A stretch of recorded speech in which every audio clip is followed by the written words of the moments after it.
નમસ્કાર મિત્રો, હું છું ગોપાલ ઇટાલિયા. આજે 26મી જૂન 2025નો દિવસ.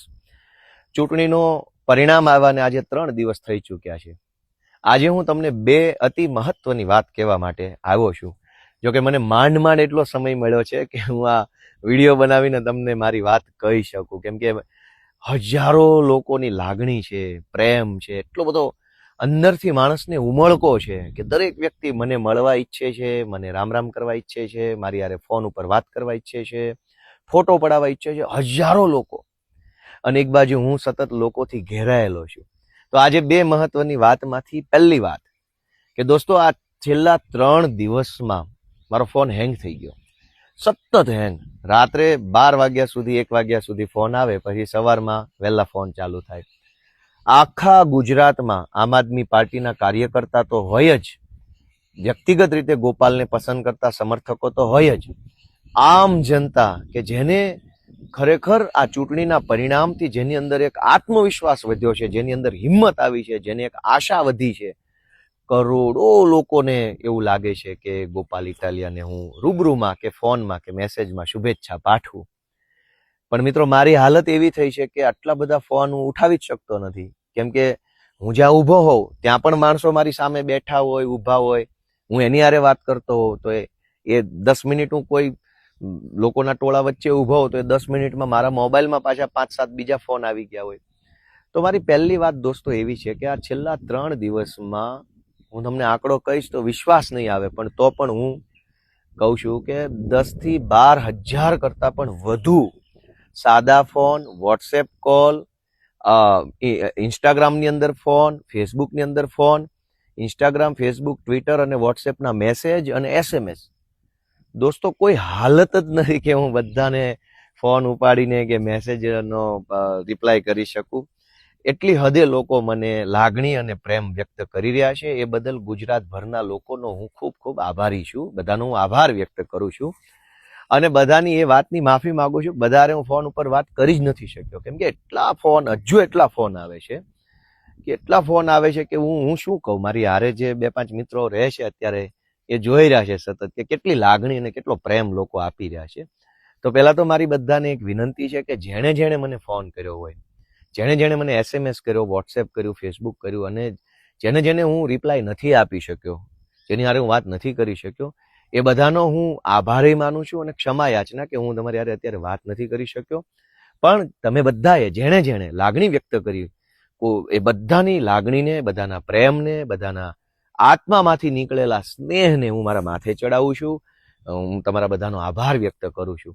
અનેક મિત્રો તો એવા છે કે જેણે 5-5, 10-10 વખત ફોન કર્યા હશે, અને કેમ કે એવું વિચારે કે પહેલી વાર કર્યો કામમાં હશે તો નહીં ઉપાડ્યો, બીજી વાર કર્યો, 5મી વાર કર્યો. પણ મિત્રો, એટલા ફોન આવે છે, 10-12 હજાર ઇન્કમિંગ ફોન વોટ્સએપમાં અને નોર્મલ મેસેજમાં 3-4 દિવસમાં.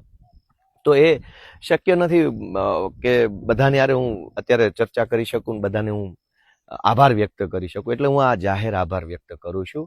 મારાથી તમારે યારે વાત ન થઈ હોય તો દરગુજર કરજો. અને બધાને મારી વિનંતી છે કે હવે તમારી લાગણી મારા સુધી પહોંચી ગઈ છે. બસ તમે આશીર્વાદ આપો, અને જ્યારે હું તમારા વિસ્તારમાં, તમારા પંથકમાં, તમારા ગામમાં જ્યારે હું આવું, અથવા અમારી પાર્ટીના કાર્યકર્તા હોય એને મળીને તમે આભાર માની લેજો ને એને સપોર્ટ આપજો. એ બહુ વધારે ઉપયોગી બનશે અમને બધાને. બીજી મહત્વની બાબત સાથી મિત્રો, કે અત્યાર સુધી સૌથી પહેલા મારી શરૂઆત એક આંદોલનકારી તરીકે થઈ, ત્યાર પછી એક એક્ટિવિસ્ટ તરીકે, એક સામાજિક કાર્યકર્તા તરીકેનો થોડોક સમય ગયો. ત્યાર પછી હું આમ આદમી પાર્ટીના એક હોદ્દેદાર તરીકેનો સમય ગયો. ત્યાર પછી હું પ્રદેશના મુખ્ય આગેવાન તરીકેનો સમય ગયો. મારા જીવનમાં અનેક તબક્કાઓ આવ્યા, જેમાં હું સરકારી નોકરિયાતથી લઈ પ્રદેશના પ્રમુખ સુધીનો અનેક તબક્કાઓ આવ્યા. મિત્રો, આપણે ત્યાં એવું કહેવાય છે કે જે ઝાડ ઉપર ફળ આવે એ ઝાડ નમી જાય, એ ઝાડ ઝૂકી જાય. આજે હું મારી બીજી જે મહત્વની વાત છે એ કહેવા માંગુ છું કે ગુજરાતના કરોડો લોકોએ સીધી રીતે કે પરોક્ષ રીતે મને સમર્થન કર્યું છે, પ્રેમ આપ્યો છે, આશીર્વાદ આપ્યો છે. અને વિસાવદર, ભેસાણ, જુનાગઢ તાલુકાની જનતાએ મત આપી અને મને એક મોટી ભૂમિકા સોંપી છે. એટલે કે હવે મારી જવાબદારી, મારી ભૂમિકા બદલાઈ ચૂકી છે. હવે હું આંદોલનકારી નથી કે હું હવે એક્ટિવિસ્ટ નથી, પણ સમાજનું પ્રતિબિંબ ગણાતો એક ચૂંટાયેલ નેતા છું.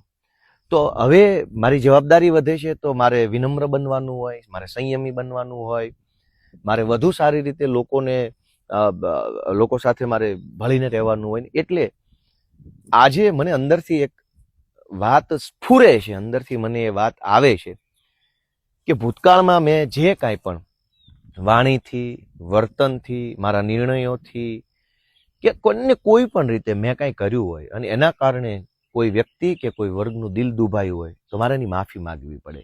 કેમ કે હવે જનતાએ મને મારી ભૂમિકા મોટી કરી છે, એટલે મારે મારું મન મોટું કરવું પડે, મારા વિચારો મોટા કરવા પડે, મારું વર્તન મોટું કરવું પડે, મારી વાણી પણ એવી વ્યવસ્થિત કરવી પડે. એ મારી જવાબદારી છે. એટલે હવે હું જ્યારે નવી શરૂઆત કરવા જાઉં છું જીવનની, એક આગેવાન તરીકે, ધારાસભ્ય તરીકેની, તો હું ઈચ્છું છું કે હું મોટા મન સાથે, મોટા વિચારો સાથે મોકળા મનથી જાઉં. આપણા ગુજરાતી ભાષાને એક કવિએ બહુ સરસ પંક્તિ લખી છે કે જેટલે ઉન્નત જવું હો માનવી એટલા ઉન્નત વિચારો જોઈએ. જેટલી ઊંચાઈ ઉપર આપણે પહોંચવું હોય દોસ્તો, એટલા ઊંચા વિચારોની જરૂર પડે છે. કેમ કે જીવનની ઊંચાઈ છે એ સીડી ચડી નથી ચડી શકાતું. સીડી છે એ જીવનની ઊંચાઈ પર ન લઈ જાય. જીવનની ઊંચાઈએ જવું હોય તો વિચારોની ઊંચાઈ જોઈશે. અને એટલે હું મારી નવી શરૂઆત કરતા પહેલા આખાય ગુજરાતમાં હજારો કરોડો લોકો જેને ભૂતકાળમાં ક્યારેય પણ જાણતા કે અજાણતા મારી વાતથી, મારા વર્તનથી, મારા પ્રયત્નો કે મારા નિર્ણયોથી ખોટું લાગ્યું હોય, દુઃખ લાગ્યું હોય, આઘાત લાગ્યો હોય, એ બધાની હું 2 હાથ જોડીને માફી માંગુ છું. મારું મન હું મોટું કરું છું, મારા વિચારો મોટા કરું છું, મારી ભૂલોની હું માફી માંગુ છું અને નવી એક શરૂઆત કરવા જઈ રહ્યો છું. કેમ કે વિશાળતા સંકુચિતતાથી કંઈ કામ થવાનું નથી. સંકુચિતતા છે એ માણસને પાછળ લઈ જાય છે, વિશાળતા માણસને આગળ લઈ જાય છે. જનતાએ જ્યારે મને મોટી ભૂમિકા સોંપી હોય તો મારી એ જવાબદારી છે કે હવે હું વિશાળતા તરફ આગળ વધું. હું આશા રાખું છું ભૂતકાળમાં રાજકીય રીતે, ધાર્મિક રીતે, સામાજિક રીતે, વ્યક્તિગત રીતે, બીજી કોઈ પણ રીતે સોશિયલ મીડિયામાં કે ભાષણમાં મારી કોઈ બાબત અયોગ્ય હોય, ખોટી હોય તો એ બાબતનો હું ક્ષમા પ્રાર્થી છું. હું બધાનો દિલગીરી વ્યક્ત કરું છું અને બધા પાસેથી હું માગું છું કે હું તમારો છોકરો છું, તમારો દીકરો છું, યુવાન છું. તમે મારું ઘડતર કરજો, તમે મને શીખવાડજો. તમે મારું બાવડું તો ઝાલ્યું છે, હવે તમને જરૂર જણાય તો મારો કાન ઝાલજો. હું ઈરાદાપૂર્વક મેં જીવનમાં ક્યાંય ભૂલ કરી નથી, ભવિષ્યમાં કરવા માંગતો નથી. હું 2 વસ્તુની પરફેક્ટ ખાતરી આપી શકું છું કે કોઈ પણ કામ હશે ગુજરાતના કોઈ પણ છેડે, એમાં મારો ઈરાદો ખરાબ નહીં હોય. હું જે કાંઈ કરીશ એમાં ગોપાલ ઇટાલિયાનો ઈરાદો જિંદગીમાં ખરાબ નહીં હોય અને ગોપાલ ઇટાલિયાનો પ્રયત્ન ક્યારેય ઓછો નહીં હોય. આ 2 વસ્તુની હું બાંહેધરી આપી શકું. પરિણામ તો અજારાથવાળાના હાથમાં છે, ઈશ્વરના હાથમાં પરિણામ છે. મારા હાથમાં મારી નિયત અને મારો પ્રયત્ન છે. તો આ નવી શરૂઆતની ક્ષણે હું વિશાળતા તરફ આગળ વધવા માંગુ છું. તમે પણ સમર્થકો, શુભચિંતકો, જેને મારાથી દુઃખ લાગ્યું હોય, આઘાત લાગ્યો હોય, એ બધાએ વિશાળ મન રાખી અને ગોપાલ ઇટાલિયાને માફ કરી અને એક દીકરા તરીકે તમે મારું ઘડતર કરો. કેમ કે મારે રાજનીતિમાં ઘણું સારું કામ લોકો માટે કરવું છે અને એમાં મારે તમારા આશીર્વાદની જરૂર છે. માત્ર ધારાસભ્ય બની જવું એ પૂરતું નથી. એ જીવનની એક બહુ નાની ઘટના છે. મોટી ઘટના એ હોય કે કરોડો લોકોનો આવો ને આવો પ્રેમ સતત મળતો રહે, એ મોટી ઘટના છે. અને એટલે હું ગુજરાતભરના લોકો પાસેથી, વિસાવદર, ભેસાણ, જુનાગઢ તાલુકાના લોકો પાસેથી, આમ જનતા પાસેથી, સોશિયલ મીડિયામાં રહેલા સાથીઓ પાસેથી આશા રાખું છું કે મને તમે આશીર્વાદ આપો, મારું ઘડતર કરો, મને તમે શીખવાડો, મને તમે માર્ગદર્શન આપો, મને તમે સલાહ સૂચન આપો અને તમારે જેવો નેતા જોઈએ છે, તમારે જેવો આગેવાન જોઈએ એવો બનાવવાની કોશિશ કરો. મને એવો બનવામાં રસ છે. તમે મને જેવો બનાવશો એવો હું બનીશ અને એવી રીતે હું કામ કરી શકીશ. તો આ મારી લાગણી છે.